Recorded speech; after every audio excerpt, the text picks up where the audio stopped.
Okay, so we are back, and now we are in 2 Peter chapter 2, verse 4. We'll see how far we get in this part. I'll start just reading a little bit, and we'll just kind of stop along the way.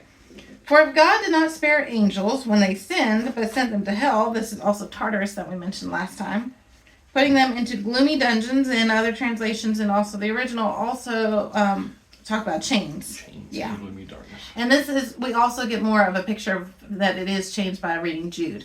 Now, Jude they are overlapped a considerable amount. In fact, they kind of bounce off of each other a lot here between Jude and 2 When Peter. Jesus' brother and his best friend are telling you the same thing, Pretty important. And they might want to listen. Peter, it seems like Jude is written first, and then Peter comes along and expounds upon some of it because of some of the metaphors he uses. He expounds upon just a little bit more. So it seems like that's, and a lot of the scholars have said that it looks like Jude came first, and then Peter added to it in his final days here.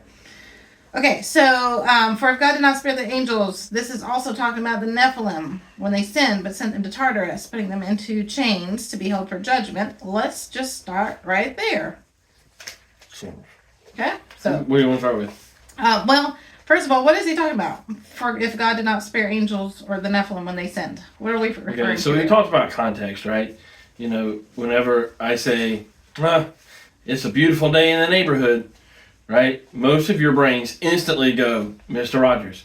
And so then I can start talking about, hey, it's a beautiful day in the neighborhood. Look, there's a traffic light. There's a trolley going through, right? And I don't have to say that's for Mr. Rogers' neighborhood. You know that I'm following a sequence of Mr. Rogers, right? So same thing. These folks had context of other material that was written in that period. Which I actually printed out.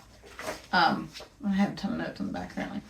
So the two books that he is going to reference a lot, other than Jude, is the book of Enoch and the book of Jasher. Okay. Anything else you wanted to add for that context part? We think there are 3 different versions of Jasher, 2 of which are not the right ones. One is the correct one that came from Spain. Enoch is in the Dead Sea Scrolls. It was one of the things. No, we did a discussion too not too long ago about using other books. Yeah. Jasher's referenced in Joshua. Enoch is referenced in several other places. So these have been referenced in the Bible as primary sources. Just make sure you get the right version of those books, because there are some errors out there. And if you want to understand more, then you can go find that video where we talk about the other books that we can actually use.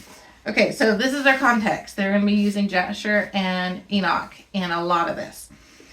So when he's talking about, for if God did not spare the angels when they sinned, the angels are not exempt. They were punished. So what is he referring to? Yeah, we're not. You really want the whole? What is he referring to? I mean, you don't want the short story. All right. This is what this whole thing is about. The book of Enoch tells us that Shemyaza, who is an angel, and 200 other angels, and by these kind of angels, I don't mean like messenger angels, like the word angel in Hebrew means messenger. I mean like powerful. Archangel would maybe be a better description, or prince would be another one. Daniel refers to them as watchers, and the book of Enoch also refers to them as watchers. So apparently there was a whole bunch of these really powerful angels that were called watchers, and 200 of them saw what God had done, creating earth, creating everything, and they wanted to be like that and have worship for themselves. They wanted to be able to create things and do things, but they knew that it was not for them to do because they weren't the creator, so they decided they were going to go ahead and do it anyway. Shemyaza, who was one of the leaders, said, well, I'm afraid that I'm going to do this, and then all of you guys are going to back out, so I'm going to make you take an oath. So he made the other 200, the other 199, take an oath that they would all be joined together and do this terrible thing. Apparently there was another one, Azazel, who's actually mentioned in Leviticus, who had come down earlier before, taken a wife, and done his own little thing off in the desert. that was what they were seeing. They were seeing him doing his own thing. Was like, we want to do that too, but like bigger. So they all fell from heaven and started doing all kinds of bad things, like what you see in Genesis 6. Another name for these watchers, these archangels, is sons of God, right? You got Job, where all of the sons of God appear before God and presenting themselves before him, and that includes Satan. This will be in that longer video that I'll also share. So that's these kind of, these aren't like little messengers. These are the really powerful, like grades of rank and power in angels. These are the top guys. These are like the same kind that Michael and Lucifer and Gabriel would be. Now I also see in Genesis 6 that the sons of God came down and had relations with the daughters of Eve. A lot of people say, "Oh, but that's the sons of God. Those are the good children of Seth, and the daughters of men. Those are the bad children of Cain." So, okay, why are the good children of Seth taking and doing bad things to the bad children of Cain? That just doesn't make sense, especially since every other time that it says sons of God is referring to a powerful, spiritual, angelic type being. So those, the children of them, of those two species. Also, this is the view that was understood in the church all the way up until 400 AD or so.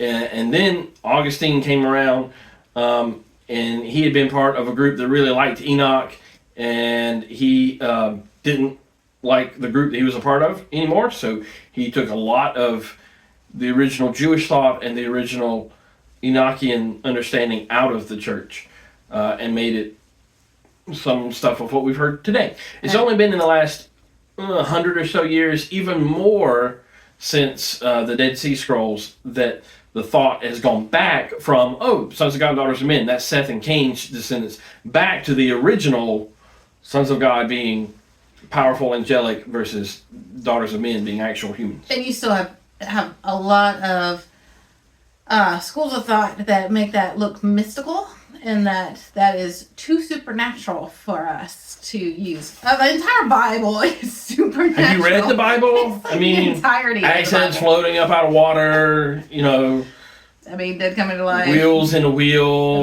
There's a lot of sea splitting into. The entire Bible is supernatural. So you can't take out something that is hard to explain and say it doesn't apply. You'd have to take out the entire Bible. Yeah. Have you read this book?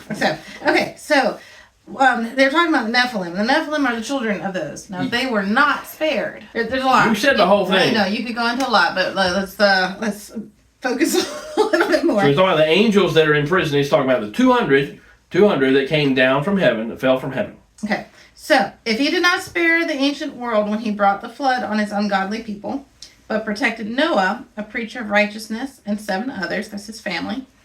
Now, when he's talking about a preacher of righteousness, when you go back in Genesis, it does not say that he was a preacher of righteousness. It doesn't say he preached. However, it does in Enoch, and it does in Jasher. So just let's do a little bit of math real quick. When you go back and actually look at, I'm saying back and I'm going forward, but it's in Genesis. I just wrote my notes on the other page. But if you go and look at the timeline of when they died. So Methuselah was 187 years old when Lamech was born. Lamech was 182 when he had Noah. So that makes now Methuselah 369 years old when Noah is born. Now the Bible tells us that Methuselah was 969 years old when he died. And Methuselah's dad was Enoch. Right. Yes, very important. So, now, it says that Noah was 600 when floodwaters came. So this makes Methuselah 969, the year that he died. So, and we also know that Methuselah his name means when he dies, it shall be sent, or also man of weapon, a dart, his death missile. Will send it. His death will bring judgment. because the other part of his name is weapon. So 900 plus years before, Enoch named his son, knowing that when his son died, that it would bring a cataclysm. Yes. So he carried the prophecies of Enoch. He knew what his father talked about, all the prophecies. He was a protector of those.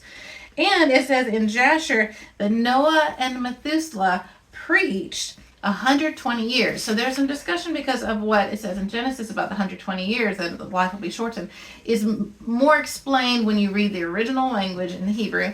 And when you also look at Jasher and Enoch, that 120 years was the 120 years that Methuselah and Noah actually preached to bring salvation. That's how merciful God is.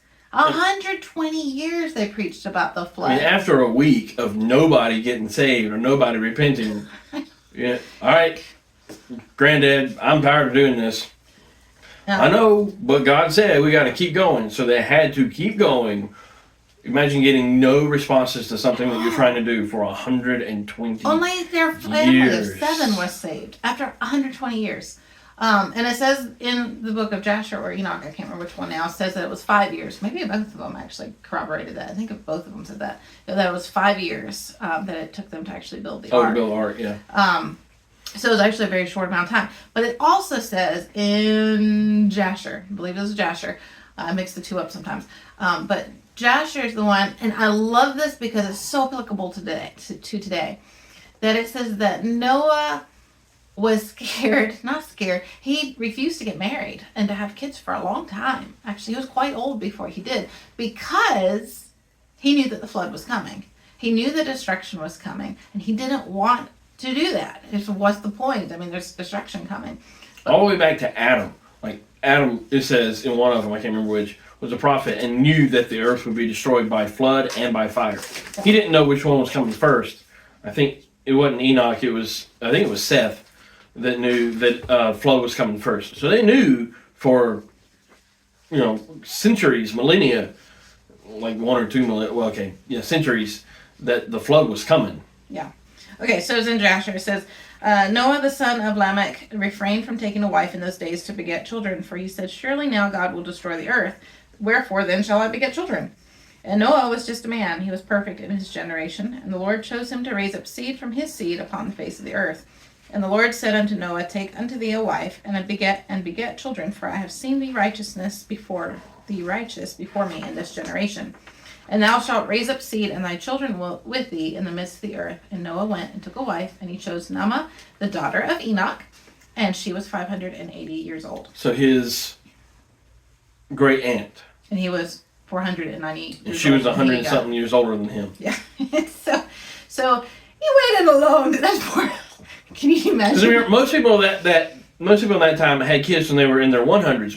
Noah waited until he was 300 and something. 400 something. Yeah, 498. She was almost 50. I mean, if you're stretching it out, 100 years is a decade. So most people waited until they were like 16, 17, 170 years, 160 years till they had kids. Noah waited till he was almost 500 years old. So before he had he was 50 to have kids. So, I mean, I remember in the 80s, okay, real quick, because we're going to finish. But I remember in the 80s that people were preparing, in the 80s and 90s, they were preparing for the end of time because of Y2K. And because of that, people were saying, well, there's no point in paying our bills or doing all these things and taking positions in government or education or entertainment because God is coming. Or even having children. That was even a thought. We shouldn't have children because it's just God's going to come. And we don't want our children in that. And there's even some fear even now because of, well, I don't want to raise my children in this world. But this is exactly what Noah was saying. I don't know if I should do this. Besides, the world is going to be so wicked. Why would I want to raise my children in this? Yet God told him to because he needed a righteous seed to continue in the earth, especially when he restarted the earth again. Okay, so we're going to have to stop here and we'll pick it up tomorrow.